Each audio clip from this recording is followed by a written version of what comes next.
É. Caio, falar em instituição, como é que se chegou à escolha dos livros que compõem a Bíblia? O chamado cânon sagrado. É esse kit aí. Esse kit. Esse kit. Rapaz, tem tantos kits. Por quê, né? Não tem um kit só. Os judeus tiveram uma quantidade enorme de disputas para ver que livros eles deixavam ficar. Tem alguns que sempre estiveram. A Torá ali, os 5 primeiros livros, o Pentateuco, sempre esteve presente, mas houve outras produções que Israel, os rabinos de Israel, especialmente na era das grandes disputas canônicas do judaísmo, foi em torno de 200 antes de Cristo, 300 antes de Cristo, começaram a disputa de organizar para a organização dos livros antigos, dos livros dos judeus. Não tinha Novo Testamento, nem Jesus, nem nada disso. Certo. Foi bem antes. Então, eles tiveram, e até hoje tem grupos que até hoje têm o seu cânon com 4, 5, 6 livros a mais, e tem outros com algumas supressões de textos. E no Novo Testamento, e tanto o Novo Testamento quanto a Bíblia toda, ironicamente falando, nessa junção de textos do Velho e do Novo Testamento, ontem você mencionou, alguém mencionou aqui o marcianismo, foi o moço do telefone. Sim, foi o cara. Na mesma história. Nas papos da chave emergente. Dos marciônicos, do marcionismo e essa coisa toda.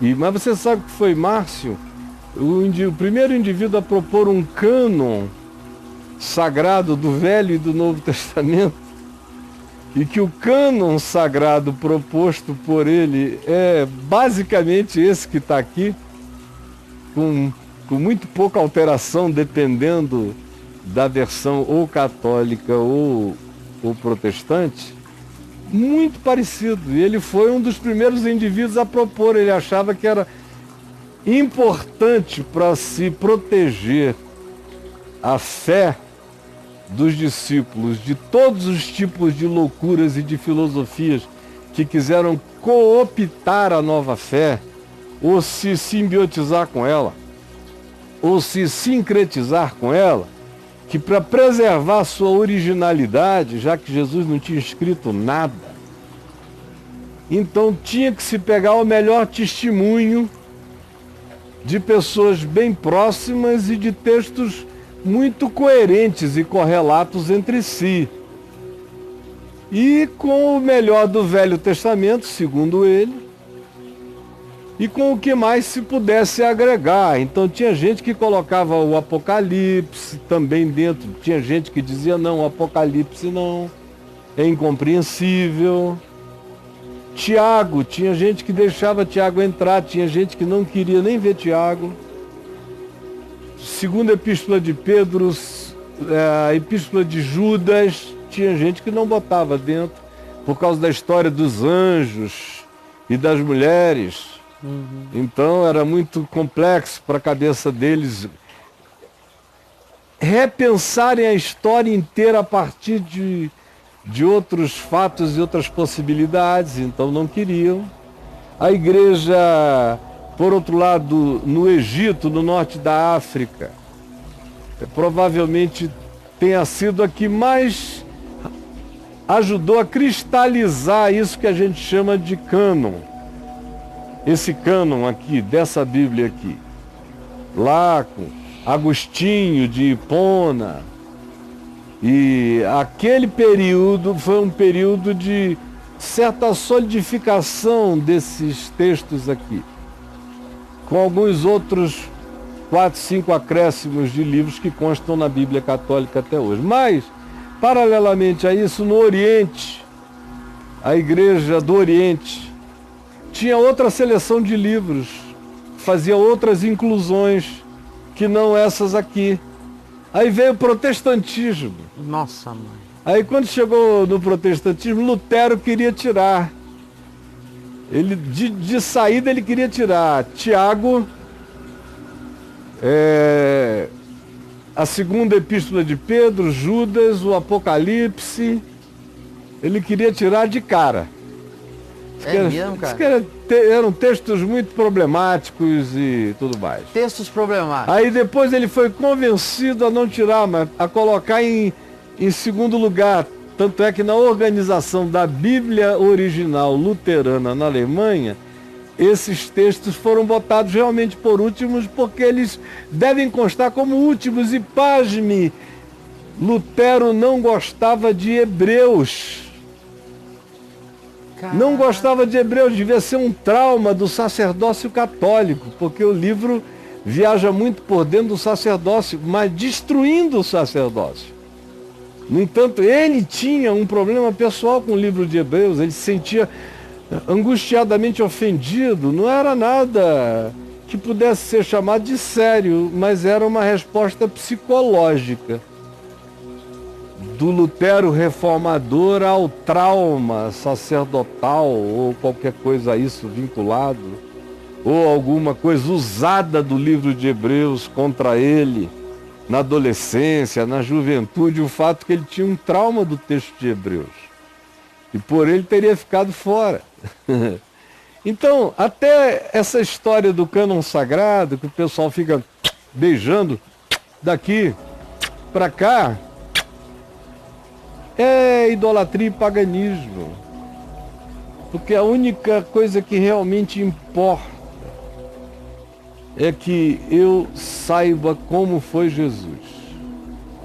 E nos 4 evangelhos, nesses 4 evangelhos, eu pessoalmente encontrei, lendo vários outros evangelhos apócrifos, especialmente os pseudo textos sacros, ou seja como se os queira designar, não encontrei em todos os demais que eu li nada que fosse tão coerente com o espírito e com o bom senso da mensagem de Jesus do que o que você tem nesses 4 evangelhos. É a partir deles que eu posso ler para trás, para o Velho Testamento, em qualquer Velho Testamento, seja esse dessa Bíblia, ou de qualquer texto dos judeus, de qualquer escritura dos judeus, tanto quanto eu posso ler para frente, filtrando o que ficou no passado, como o véu das mulheres de Corinto e 1 milhão de coisas iguais que na história não sobreviveram e foram filtradas porque nunca constaram do espírito do Evangelho, a não ser o que diz respeito a sermos submissos uns aos outros em amor respeitoso e reverente.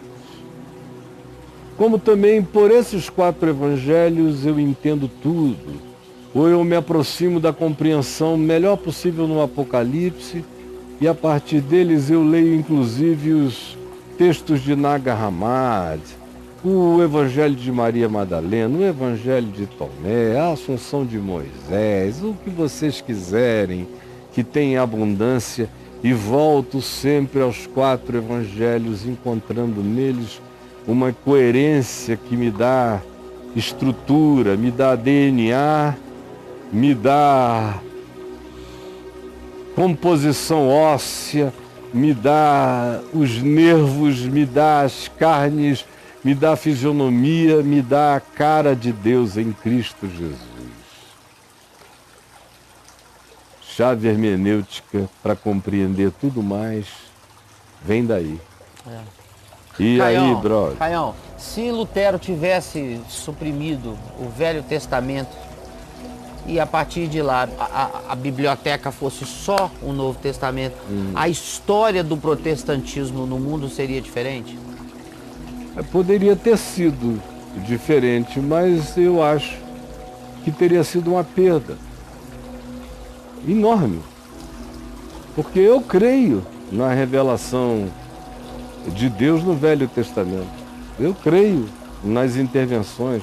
E como o Márcio, eu não creio. O Márcio dizia que havia 2 deuses, o do Velho Testamento e o do Novo Testamento, porque eles eram incompatíveis. Por quê? Porque ele não entendeu que a revelação escrita de Deus no Velho Testamento, ela obedeceu o crescimento mental, social, relacional do povo de Israel. Ele vem de uma tribo semita, falava a língua hebraica, os Siapuru, e vem crescendo até que esse povo se transforma na nação de Israel. É uma evolução. É uma evolução. E a vida mudou, a história mudou, a arquitetura mudou, a organização social mudou, os regimes mudaram. E é óbvia a adaptação, porque é Deus querendo falar com o homem. Então, se é Deus querendo falar com o homem, para Deus falar com o homem, como o homem é o homem, Deus está limitado ao homem. Sim. Deus só perde o limite no homem quando ele se encarna em Cristo. Aí a sua plenitude se manifesta. O verbo se fez carne. A comunicação se consumou, aconteceu. De vez. Essa é a plenitude de todas as coisas. Maravilhoso. Então, meu Deus, ou então não creiam que Jesus é quem Jesus disse ser.